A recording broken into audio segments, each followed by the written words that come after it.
isso basicamente pela angulação do dente. A angulação que o dente tem em relação ao segundo molar vai te dar uma perspectiva de como você vai acessar esse dente. Então a angulação dele é muito importante nesse sentido.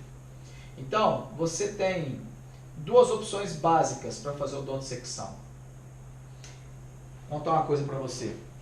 Sabe por que a cirurgia de dente incluso tem uma fama muito ruim? Porque nos tempos áureos, para fazer a odontosecção daquele dente, o cirurgião dentista usava cinzel e martelo. Você imagina aplicar o cinzel na região vestibular para tentar fazer a odontosecção e partir essa coroa ao meio. O cirurgião dentista tinha controle até a pancada do martelo no cinzel. A partir dali ele não tinha mais controle. Por isso que nos livros antigos de cirurgia, você vai encontrar que uma das complicações de dente incluso era a fratura de mandíbula, porque era muito comum isso acontecer. Então, queridos e amados, você pode, quando vai fazer odontosecção, você tem duas opções técnicas. Presta atenção. Você tem duas opções técnicas. Você pode, eu já falei isso para vocês na cirurgia 1, você pode separar a coroa da raiz, como é o caso nesse sentido aqui, ou você pode partir o dente ao meio. Neste caso especificamente, a minha opção foi separar a coroa da raiz. Você deve pensar na odontosecção uma maneira que ela otimize e acelere o seu procedimento, e não que ele retarde o seu procedimento. Nesse caso, se eu parto o dente ao meio, a partir do sulco vestibular, eu na verdade multiplico o meu problema, eu vou criar dois dentes inclusos. Mas se eu separo a coroa da raiz, eu já adianto o meu procedimento, porque eu vou conseguir tirar a coroa daqui. Certo? Sempre que você pensar em odontosecção, pense numa atividade que acelere a sua exodontia e não que a retarde. Você otimiza seu tempo, a sua produtividade é maior e você aproveita melhor o tempo de anestesia do paciente. Pois bem, quando a gente faz odontosecção, então, seja com alta rotação, como é o caso, esse caso aqui foi operado há mais de 10 anos, motor de alta rotação com cabeça, com push bottom, a gente tem muita dificuldade de manipulação na área retromolar por causa da abertura de boca do paciente. Mas em geral, para a gente poder separar a coroa da raiz, a gente não precisa cortar toda a estrutura dentinária. Você pode enfraquecer a estrutura dentinária, geralmente cortando até 3/4 da estrutura, no caso aqui 3/4 da coroa, e a gente faz esse corte na região cervical, preferencialmente. Fazer odontosecção na região cervical, a gente chega na região da câmara pulpar. A câmara pulpar é uma bolha de enfraquecimento dentro da coroa. Se você consegue, então, pela cervical de um dente incluso, chegar na sua câmara pulpar, você consegue, com o auxílio de uma alavanca, separar a coroa da raiz. Separando a coroa da raiz, a câmara pulpar transforma-se num mapa da entrada das raízes. E a partir daí você pode fazer a sua secção radicular com muito mais confiança. Na hora de fazer a exodontia, quase não há luxação, porque o dente incluso, ele não tem principalmente quando, uma grande diferença entre o dente incluso e o dente erupcionado, é que o dente incluso, geralmente o ligamento periodontal é mais frouxo. Olha aqui para mim. Eu prefiro muito mais tirar um dente incluso do que tirar um dente... Aliás, ao contrário. Eu prefiro muito mais tirar um dente... É verdade. Eu não estou acostumado a falar em vídeo assim. Ainda me acostumo. Mas eu prefiro muito mais tirar um dente incluso do que um dente erupcionado. Sabe por quê? O dente erupcionado já tem carga. O dente erupcionado, a carga que ele tem na mastigação, deixa o ligamento periodontal mais estreito. O dente fica mais difícil de ser removido da região alveolar. Já o dente incluso não. Quase não tem luxação. A luxação é mínima. Tá? Então, a alavanca, quando você faz a força na direção adequada, você remove o dente de onde ele está. Então aqui, ó, deixa eu voltar aqui opa, um minuto, um pequeno problema técnico. Vocês vão me desculpar, você sabe que às vezes eu fico um pouco atrapalhado, mas pronto. Deixa eu voltar aqui para mostrar uma coisa para os senhores. E para as senhoritas também.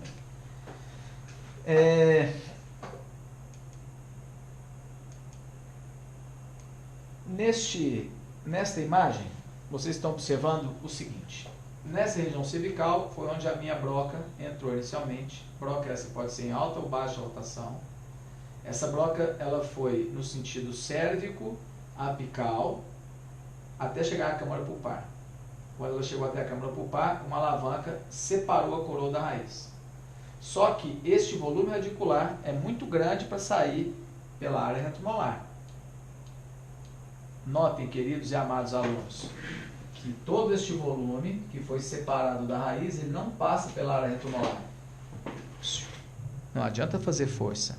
Use a sua inteligência. Não adianta ir no grupão do odonto. Use a sua inteligência. Abuse da odontosecção. Se o volume é muito maior do que o local que você precisa remover, separe o dente mais um pedaço. Então, você está observando aqui uma odontosecção no sentido cervical e depois a coroa vai ser partida ao meio. Ó. Então, mais uma vez, aqui você observa a odontosecção que separou a porção vestibular da porção lingual da coroa. Agora, essas porções menores podem passar por aquele pedaço mínimo de área retromolar.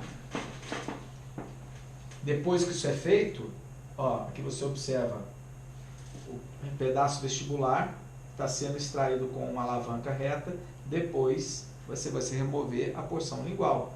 Tudo isso protegendo a estrutura óssea e mantendo a integridade do dente vizinho.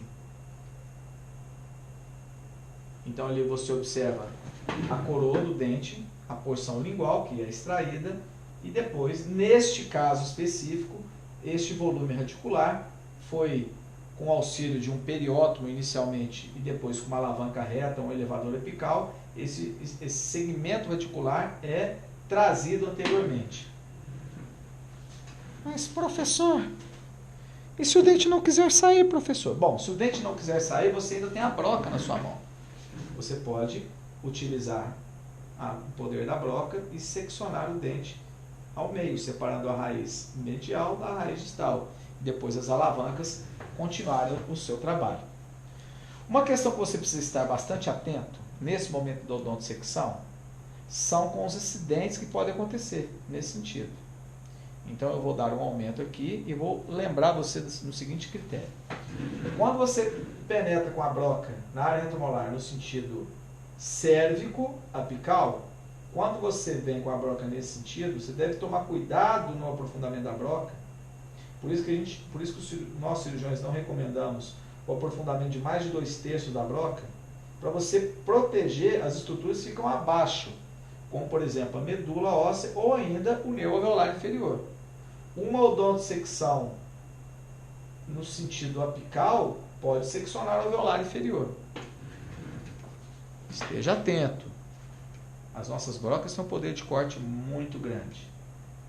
E é difícil você adquirir a habilidade de perceber a diferença na ponta do instrumento quando é dentina, quando é esmalte, quando é osso. Então a gente perde essa percepção, é muito difícil de ter na ponta do dedo, segurando o instrumento. No movimento vestíbulo lingual, você deve tomar cuidado e deve estar atento com o... Você tem que estar atento, diz minha mamãe me ligando. Você tem que estar atento com o nervo lingual. A ruptura da tábua óssea lingual, nesse movimento vestíbulo lingual, pode machucar o nervo lingual do paciente, que vai trazer bastante desconforto no pós-operatório. Lesões no nervo lingual trazem parestesia dos 2/3 anteriores da língua. Lesão do alveolar inferior vai trazer parestesia do trajeto do alveolar inferior e o mais desconfortável é dormência na região do lábio inferior. Presta atenção, meu amiguinho. Bom, após a remoção do dente, você vai fazer a síntese óssea. O principal fator de síntese óssea é acertar as arestas ósseas, remover fragmentos. Como é que nós removemos esses fragmentos? Com irrigação. Irrigação abundante, o auxílio de uma cureta ajuda na limpeza do alvéolo e você tem que estar atento com a remoção do folículo pericoronário. O folículo pericoronário é importantíssimo, porque, se vocês não se lembram, o folículo pericoronário ele pode levar ao desenvolvimento de lesões císticas na área retromolar, como o cisto dentígero, o ameloblastoma e o ceratocisto. Então, sempre após a extração de um dente incluso, é importante que você faça a curetagem da região alveolar. E por fim, você vai proceder o fechamento tecidual. A síntese mucosa é importantíssima. Se vocês não se lembram das aulas de cirurgia 1, uma das principais complicações de exodontia é a alveolite. A alveolite ela acontece em 20% dos casos de terceiro molar inferior.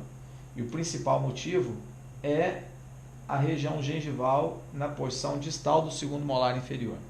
Esta região é uma área crítica para a penetração de alimento ou restos alimentares na área retromolar, que são geralmente causadores de alveolite no pós-operatório.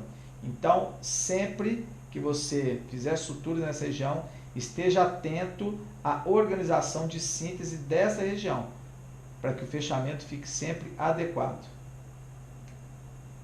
Basicamente é isso. Então, eu vou mostrar para vocês agora alguns casos clínicos que vão reforçar essas questões que eu levantei com vocês.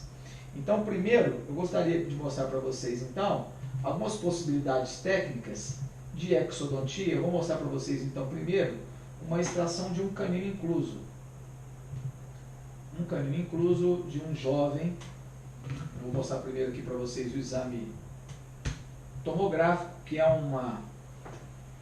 o exame tomográfico, ele nos permite uma visualização tridimensional da região alvo da cirurgia. Então, este é o caso clínico. Este é um paciente que tem um dente